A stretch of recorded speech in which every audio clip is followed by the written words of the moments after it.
Eu ainda consigo ouvir o som da voz dele ecoando naquela agência. A fila parada, o segurança olhando para o lado, a atendente fingindo que estava digitando alguma coisa. E eu ali, de bolsa na mão, ouvindo meu próprio marido dizer, em voz alta, para qualquer um que quisesse ouvir, que eu não servia para nada. 12 anos. 12 anos eu ouvi variações dessa frase em volumes diferentes. Às vezes sussurrada, às vezes dita com um sorriso de canto de boca, às vezes jogada no meio de uma discussão como se fosse um fato estabelecido. Mas naquele sábado de tarde, no meio de uma fila de banco, ele disse com aquela naturalidade de quem comenta o tempo. E foi a última vez. Antes de eu contar o que realmente aconteceu, tire um momento para curtir e se inscrever no canal e dizer de onde você está assistindo nos comentários. Agora vamos começar. Meu nome é Júlia. Tenho 34 anos, moro numa cidade próxima à Estrada Velha de Santos, e sou mãe de 2 filhos, Pedro, de 10 anos, e Mateus, de 7. Sou o tipo de mulher que entra numa sala e demora para ser notada. Não porque não tenha presença, mas porque aprendi, ao longo de muitos anos, que a observação vale mais do que a exibição. Enquanto as pessoas falam, eu ouço. Enquanto as pessoas reagem, eu processo. Essa calma que tenho, algumas pessoas chamam de passividade. Meu marido chamava de inutilidade. Ricardo tinha 38 anos, trabalhava como supervisor numa empresa de logística e carregava uma certeza sobre si mesmo que ele nunca se deu ao trabalho de questionar. Não era um homem que gritava, não batia, não fazia cenas dramáticas. Fazia algo mais silencioso e mais duradouro. Erosão. Pequenos comentários que iam desgastando a superfície até que você começava a duvidar da própria estrutura. Nos primeiros anos do casamento eu ainda rebatia, ainda argumentava, ainda tentava mostrar que ele estava errado. Depois fui ficando quieta, não por fraqueza, por cansaço da batalha errada. Aprendi que algumas guerras drenam mais do que valem, e que a energia que eu gastava tentando convencer Ricardo de que eu existia era energia que eu poderia estar usando em outra coisa. E foi exatamente isso que eu fiz. Mas naquele sábado, tudo que ficou guardado por 12 anos encontrou o momento de aparecer. Só que não do jeito que Ricardo esperava. A agência bancária ficava no centro da cidade, daquelas com fila de espera no sábado de manhã e ar-condicionado que não dá conta do movimento. Ricardo queria resolver uma questão de investimento pessoal, uma aplicação que precisava de documentação conjunta. Pediu que eu fosse junto porque a operação exigia minha assinatura de esposa. No carro, ele já estava impaciente. Falou do trânsito, da demora, de como deveria ter vindo sozinho. Entrei na agência 2 passos atrás dele, como sempre. A fila andava devagar. Ricardo ficou no celular por um tempo. Depois começou a fazer comentários em voz baixa sobre a demora, sobre a organização do banco, sobre o governo, sobre tudo que cruzasse o caminho do pensamento dele naquele momento. Eu fiquei quieta, olhando para a planta no canto da agência que estava precisando de água. Quando chegamos ao guichê, o atendente olhou os documentos, verificou o sistema e informou que precisaria da assinatura conjunta da cônjuge para prosseguir. Ricardo virou para mim. Eu conheço essa expressão. É a expressão de quem está prestes a dizer uma coisa que já disse 1000 vezes e não cansa de repetir porque nunca teve consequência. A voz saiu com aquela leveza calculada de quem está acostumado a machucar sem levantar o tom. Você não serve para nada, sabia? Pausa. Devia ter vindo sozinho. Tudo o que você faz é atrasar. O atendente olhou para a tela. O casal atrás de nós na fila desviou o olhar. Uma senhora de cabelos brancos do outro lado da agência fingiu mexer na bolsa. Eu assinei o documento. Não disse nada. Ricardo pegou os papéis e foi falar com o gerente de plantão sem me olhar de novo. Fiquei parada por um momento. Olhei para a própria assinatura no papel, aquele nome que eu colocava em documentos desde os 18 anos, e pensei numa coisa que Ricardo nunca soube, que aquela assinatura valia muito mais do que ele imaginava. Os dias seguintes foram por dentro. Mantive a rotina, levei as crianças na escola, cozinhei, dormia, acordava. Por fora, tudo igual. Por dentro, alguma coisa que ficou quieta por muito tempo havia parado de ser quieta. Preciso contar uma coisa que Ricardo não sabia.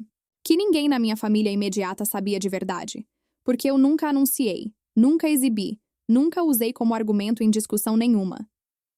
3 anos antes, comecei a oferecer um serviço de assessoria financeira para pequenos negócios da região.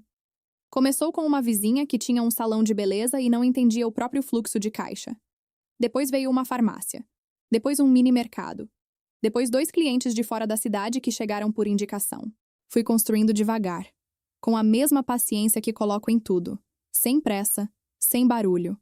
Nunca falei para Ricardo porque ele nunca perguntou o que eu fazia durante o dia. Para ele, eu cuidava da casa e das crianças. Ponto. O resto do tempo era vazio, presumia ele. A ideia de que eu poderia estar construindo algo com esse tempo nunca cruzou o pensamento dele porque nunca fez parte da história que ele havia decidido contar sobre mim. Abri CNPJ no 2º ano. No 3º, a empresa já tinha 8 clientes fixos e uma conta empresarial no mesmo banco onde ele me humilhou na fila. A conta era gerenciada por Cláudia, uma mulher de 40 anos com aquele jeito direto de quem trabalha com o número há muito tempo e não tem paciência para rodeio. Nos 2 anos que trabalhamos juntas, ela conhecia o histórico da minha empresa melhor do que qualquer pessoa. Conhecia o crescimento, conhecia o potencial, conhecia os meses bons e os meses que pediram ajuste. Na semana seguinte ao episódio do banco, recebi uma mensagem dela marcando uma reunião. A empresa havia atingido um volume de movimentação que abria espaço para uma linha de crédito empresarial. Ela queria apresentar as condições pessoalmente. Fui sozinha, numa terça de manhã, enquanto as crianças estavam na escola e Ricardo estava no trabalho. A sala de reuniões era pequena, com mesa de vidro e aquela luz branca de agência que deixa tudo muito claro. Cláudia tinha uma pasta à minha frente quando entrei. Apresentou os números com a objetividade de sempre. Mostrou as condições, explicou os prazos. Ouvi tudo. Fiz as perguntas que precisavam ser feitas. Assinei onde precisava assinar. Na saída, Cláudia comentou que o movimento da conta havia dobrado em 6 meses. Disse com aquele tom neutro de gerente que está satisfeita, mas não exagera na demonstração. Agradeci. Voltei para casa. Fiz o almoço. Não contei para ninguém. 2 semanas depois do episódio na fila, Ricardo me pediu para voltar ao banco. Havia outra operação que precisava da minha assinatura, desta vez relacionada a uma migração de investimento. Peguei a bolsa e fui junto. No carro, ele falou sobre o trabalho, sobre um colega que tinha irritado, sobre o calor. Eu ouvia sem responder muito, naquele silêncio que ele interpretava como ausência e que, na verdade, era presença total. Na agência, a fila estava menor que no sábado anterior. Esperamos lado a lado. Ricardo ficou impaciente logo, batendo levemente o pé no chão, bufando baixinho.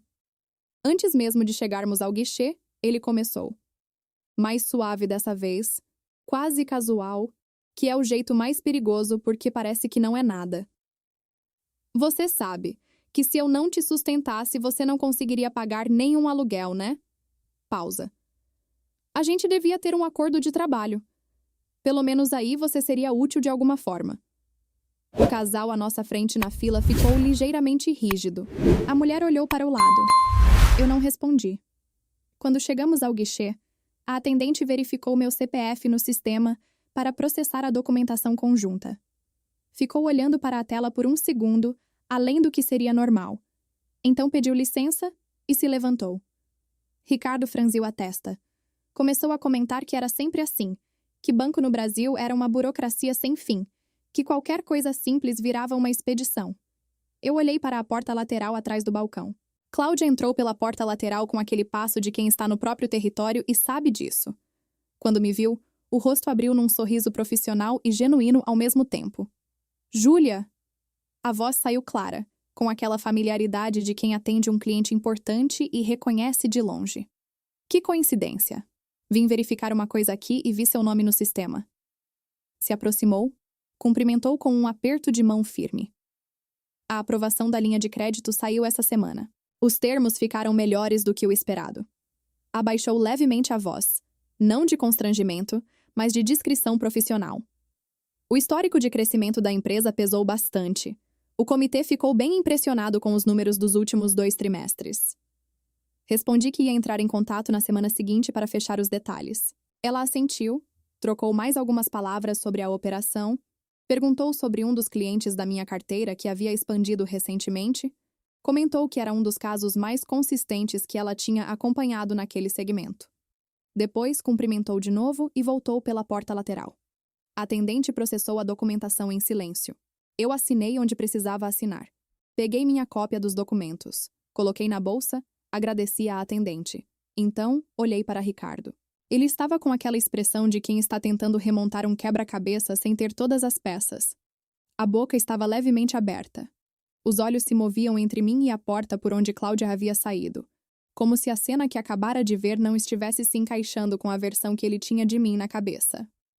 Saímos da agência.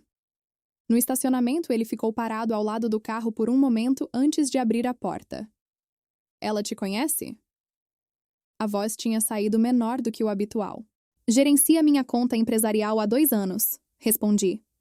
Ele ficou em silêncio. Você tem uma empresa? Tenho. Desde quando? 3 anos. O sol da tarde batia no asfalto do estacionamento.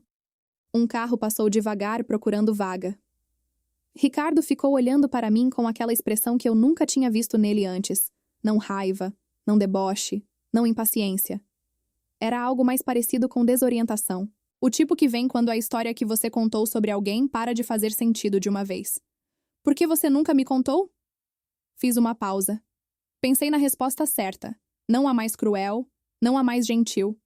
A mais verdadeira. Você nunca perguntou. Entrei no carro. Botei o cinto. Olhei para frente. Ele ficou parado do lado de fora por mais alguns segundos. Depois entrou também. O caminho de volta foi o silêncio mais diferente dos 12 anos de casamento. Não era o silêncio de quem ignora. Era o silêncio de quem está processando algo que não tem como desprocessar. Naquela noite, depois das crianças dormirem, Ricardo ficou na cozinha mais tempo que o normal. Quando eu passei para buscar água, ele estava sentado com uma xícara de café frio na mão, olhando para a mesa. Levantou os olhos quando eu entrei. Quanto vale a empresa? Não era uma pergunta de interesse genuíno nos primeiros 12 anos. Era a primeira pergunta honesta que ele me fazia em muito tempo. O suficiente, respondi, e voltei para o quarto. Nos dias seguintes, Ricardo tentou conversas novas. Perguntas sobre os clientes, sobre como eu tinha começado, sobre os planos. Respondi com honestidade, sem entusiasmo exagerado, sem fechar a porta. Mas algo dentro de mim já sabia o que aquelas conversas novas eram. Uma tentativa de reorganizar uma relação que tinha chegado no próprio limite. Porque o problema nunca foi o que ele não sabia sobre a empresa. O problema era o que ele achava que sabia sobre mim. E essa crença, construída e reforçada em 12 anos de pequenas humilhações, não se desfaz com uma conversa nova sobre faturamento.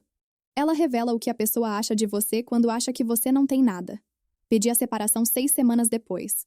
Numa quinta-feira à noite, depois do jantar, com as crianças assistindo televisão no quarto. Falei com a voz que uso nas reuniões com clientes. Calma, direta, sem drama. Ricardo ficou olhando para mim por um tempo. Não tentou argumentar, não ficou agressivo. Ficou com aquela expressão de quem esperava e não esperava ao mesmo tempo. Você já tinha decidido antes do banco, disse ele. Já, respondi. O banco só mostrou que a decisão estava certa. Ele assentiu devagar. E ficou quieto. O divórcio foi tranquilo, porque eu preparei tudo com antecedência. A advogada que contratei conhecia cada documento, cada conta, cada bem. Não havia espaço para surpresa. Ricardo assinou o que precisava ser assinado sem tentar desconstruir o que não podia ser desconstruído. 3 meses depois da separação, fechei um contrato novo que dobrou o número de clientes da empresa. Contratei uma assistente para me ajudar com a parte administrativa. Uma moça de 26 anos com aquele tipo de organização natural que economiza horas por semana. Abrimos uma segunda linha de serviços voltada para empresas um pouco maiores. Cláudia me ligou para dizer que os números do último trimestre tinham sido os melhores desde a abertura da conta. Pedro e Mateus se adaptaram bem. Crianças entendem mais do que os adultos imaginam. E o que eles entenderam foi que a casa ficou mais leve. Que a mãe estava mais presente de um jeito que antes parecia ocupado, mas não estava realmente ali. Mateus me perguntou uma vez se eu estava bem. Olhei para ele, aquele menino de 7 anos com os olhos exatamente iguais aos meus, e disse que estava melhor do que estava há muito tempo. Ele assentiu com a seriedade de quem achou que a resposta fazia sentido. Depois voltou para o desenho que estava fazendo. Às vezes penso em Ricardo sem raiva, o que levou um tempo para conseguir, mas chegou. Penso nele como alguém que escolheu uma versão de mim que era mais fácil de gerenciar do que a verdadeira, e que viveu 12 anos ao lado de uma mulher que não se deu ao trabalho de conhecer. Não porque eu escondi, porque ele não perguntou. Tem um tipo de solidão específica que vem de estar ao lado de alguém que não vê você. Não é a solidão de quem está sozinho, é pior do que essa, porque você está lá, presente, real, e mesmo assim é invisível para a única pessoa que deveria enxergar. Quando saí dessa solidão, percebi o quanto de mim havia sobrado. Numa manhã de sábado, depois de levar as crianças para a casa do pai deles, voltei para casa e fiquei na cozinha com um café, sem compromisso, sem pressa. Abri a janela. O ar entrou com aquele cheiro de mangue que é o cheiro de Santos e de todo lugar que fica perto da água. Pensei em tudo que construí nos 3 anos anteriores, sem que ninguém percebesse. Pensei em quanto mais eu conseguiria construir agora que o espaço era inteiramente meu. E pensei numa coisa simples. Nunca precisei que ele acreditasse em mim. Precisava que eu acreditasse. No dia que eu entendi isso, parei de esperar permissão de alguém para existir do tamanho que sempre fui. O que uma mulher constrói em silêncio, enquanto o mundo acha que ela não está fazendo nada, é exatamente a coisa que o mundo não vê chegar.